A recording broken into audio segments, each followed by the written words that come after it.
இப்போ வந்து நமக்கு நெக்ஸ்ட் ப்ராப்ளம் போகிறதுக்கு முன்னால் we need to understand a concept called margin. நான் வந்து I gave you a brief introduction about margin.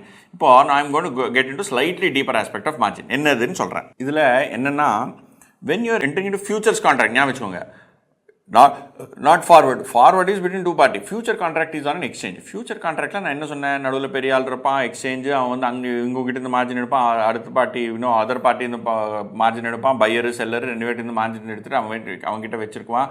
And then loss he will transfer from the loss making party to the profit making party. அது how does it actually work? There have something called as two kinds of margin. One is called initial margin, another one is called maintenance margin. Initial margin என்னன்னா, initially when you are entering into a contract, on the notional value of the contract you put some percentage, 5%, 6%, 10%, 5%, என்னமோ ஒரு percentage. That money you deposit.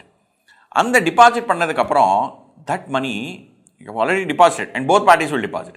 And that money whatever you have deposited, அது மேலே கீழே போகும். மேலே கீழே எப்படி போகும்? ஆமாம், what will happen is whenever there is a profit or loss on your transaction, that gets added and subtract to your initial margin. Initial margin plus addition subtraction, you will get the margin account balance. And the margin account balance always has to be above your maintenance margin. இப்போ இது 8% வச்சுக்கோங்க initial margin, maintenance margin will be 6%. So it has to be always above the maintenance margin. Maintenance margin தாண்டி தான் இருக்கணும், அது கீழே இருக்கக்கூடாது. கீழே இருந்து என்ன பண்ணணும், இப்போ suppose this 8% margin comes to 1000 rupees, 6% margin comes to, let us say, some 8% margin comes to 800 rupees, 6% margin comes to 600. Let's say you come down to 500, ஏன்னா லாஸ்ட் வந்து 600 கீழே விழுந்துச்சுன்னு வச்சுக்கோங்க. What are you supposed to do in the margin? You have to bring back the margin to 800. Because you went below 600, you have to come back to original level. அதுதான் கதை.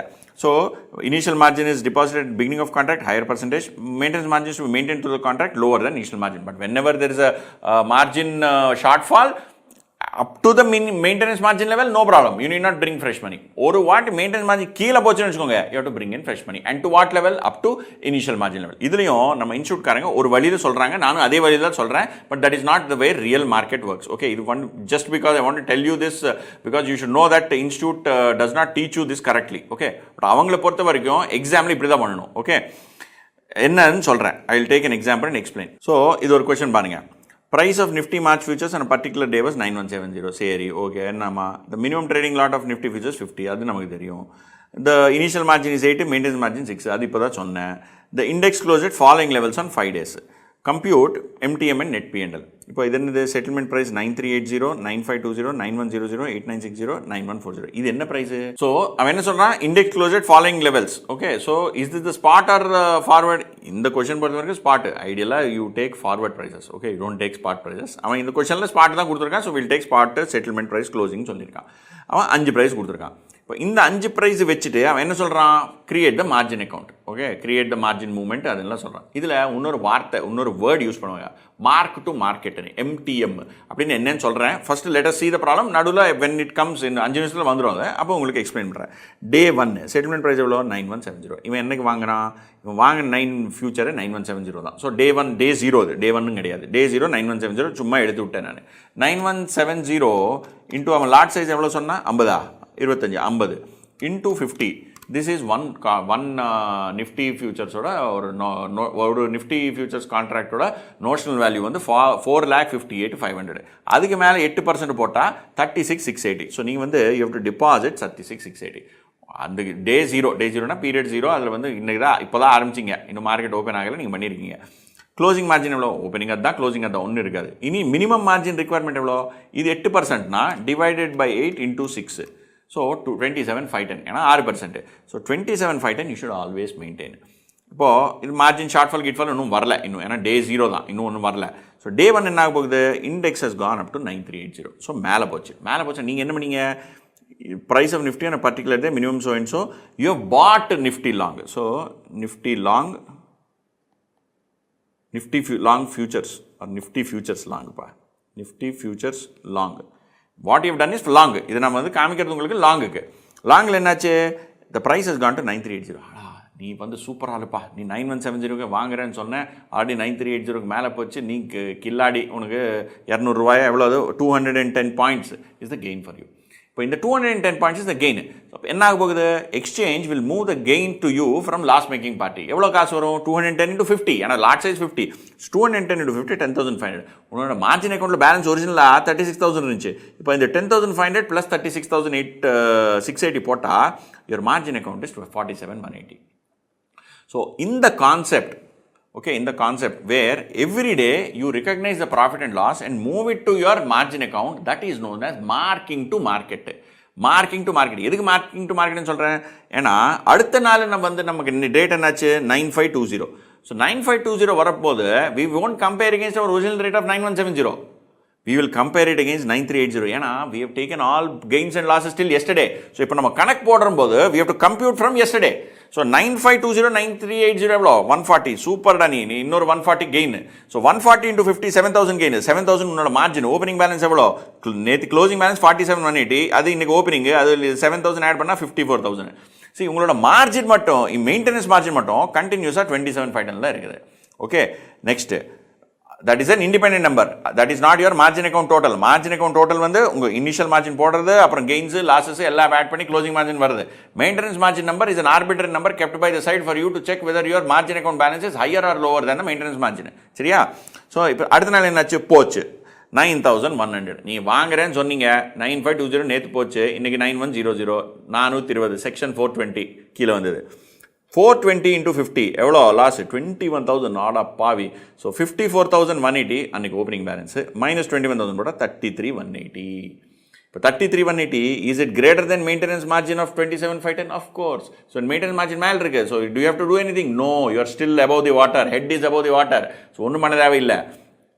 Next day இது என்னாச்சு? Loss வந்து margin account deduct பண்ணிட்டு closing balance வந்தது. அந்த closing balance வந்து நம்ம மெயின்டெனன்ஸ் மார்ஜின் அக்கௌண்ட் ரிக்வயர்மெண்ட்டை மேட்ச் பண்ணிட்டு இருக்கோம், கம்பேர் பண்ணிட்டு இருக்கோம். நெக்ஸ்ட் அடுத்த நாள் 8960 இன்னும் போச்சு 140. 140 into 50 7,000, அனதர் 7,000. ஸோ எவ்வளோ பேலன்ஸு? 33,180 மைனஸ் 7,000. எவ்வளோ? 33,180 மைனஸ் 7,000 போட்டால் இங்கே பாருங்க 26,180. That is less than your maintenance margin of 27,510. அதுதான் பிரச்சனை. ஸோ இப்போ என்ன பண்ணணும்? Because it is less, you don't come back to maintenance level, you come back to original level. Original level எவ்வளோ? ஒரிஜினல் லெவல் முன்னாலே எழுதி வச்சிருக்கோம் 36,680.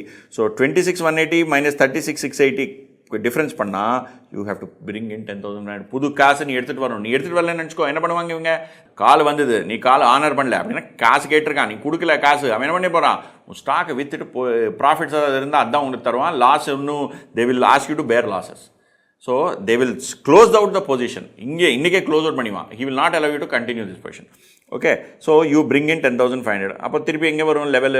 Closing margin will be your opening value, opening initial margin level, and it is obviously higher than your maintenance margin. Final day என்னாச்சு? கொஞ்சம் மேலே போச்சு 9140. அப்போ 180 மேலே போச்சு. 180 50 ரூபா 9,000. 9,000 ஆட் பண்ணால் 36,680க்கு 45,680. ஓகே, இதுதான் க்ளோசிங் வேல்யூ. இப்போது இதில் என்னாச்சு? நம்ம பண்ணுறதுக்கு ஐசிஏ மெட்டீரியலில் பண்ணுறதுக்கு நான் ரியல் வேர்ல்டுக்கு வித்தியாசம் சொல்கிறேன். Okay, don't get confused. இதில் ஐசிஏ என்ன பண்ணுறான்? Maintenance margin and your initial margin, both of them it is computing at a stagnant value. ஸ்டார்டிங்கில் என்ன இண்டெக்ஸ் ரேட் இருக்கோ அந்த 8% 6% அதுக்கு மேலே தான் கம்ப்யூட் பண்ணுறாங்க. ஆனால் ரியல் லைஃப்பில் அப்படி பண்ண மாட்டாங்க. ரியல் லைஃப்பில் என்ன பண்ணுவாங்கன்னா,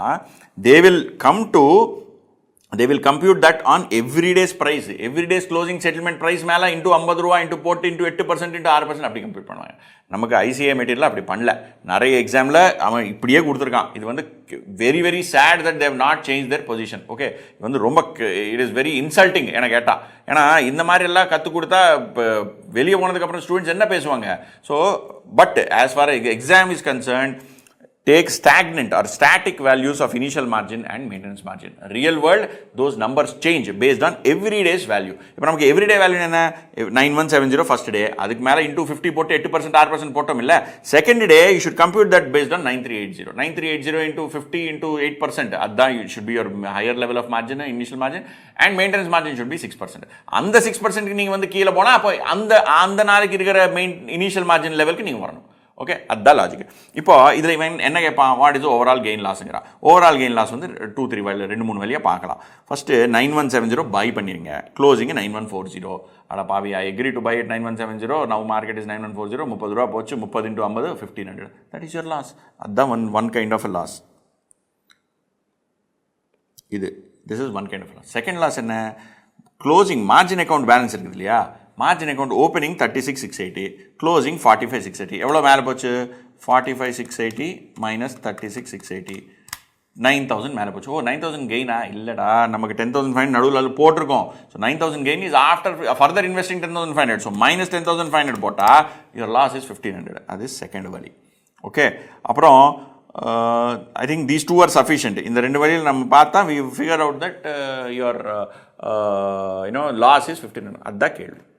இந்த மாதிரி நீங்கள் வந்து ஒரு நீட்டாக டேபிள் போட்டு பண்ணணும். ஓகே, கீழே ஒர்க்கிங் நோட் கொடுத்து அதெல்லாம் பண்ணணும். ஓகே, இப்போ இது புரிஞ்சதுக்கப்புறம் let us go and solve 1 or 2 problems. அது பண்ணிங்கன்னா இந்த கான்செப்டே முடிஞ்சது உங்களுக்கு. சரியா?